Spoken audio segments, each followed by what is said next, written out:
Chicken তো আমরা অনেক রকমভাবেই বানিয়ে খাই। আজকের বানিয়েছিলাম ধনিয়া চিকেন।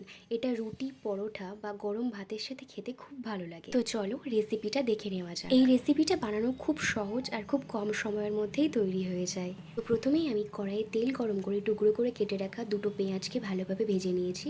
তারপর 1 চামচ রসুন বাটা, 1 চামচ আদা বাটা, টুকরো করে কেটে রাখা একটা টমেটোকে ভালোভাবে কষিয়ে নিয়েছি। এরপর ওর মধ্যে পরিমাণ মতো নুন, হলুদ গুঁড়ো, লঙ্কার গুঁড়ো আর জিরের গুঁড়ো দিয়ে মশলাটার সাথে ভালোভাবে কষিয়ে নিতে হবে। এরপর ওই মশলার মধ্যে ধুয়ে রাখা চিকেনটা দিয়ে একটু নাড়িয়ে চাড়িয়ে ঢাকনা দিয়ে অল্প আঁচে ভালোভাবে কষিয়ে নিয়েছি। আবার কিছুক্ষণ ঢাকনা দিয়ে মাংসটা কষানোর পর ওর মধ্যে দিয়েছিলাম কাজু বাটা।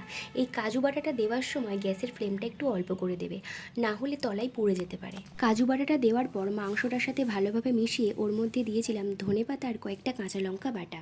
আমি এই রেসিপিটার মধ্যে একটুও জল ইউজ করিনি, পুরোটাই ঢাকনা দিয়ে অল্প আঁচে রান্না করেছি। এরপর মাংসটা সেদ্ধ হয়ে গেলে ওর মধ্যে একটু লেবু রস আর গরম মশলার গুঁড়ো দিয়ে একসাথে ভালোভাবে মিশিয়ে গরম গরম সার্ভ করুন ধনিয়া চিকেন।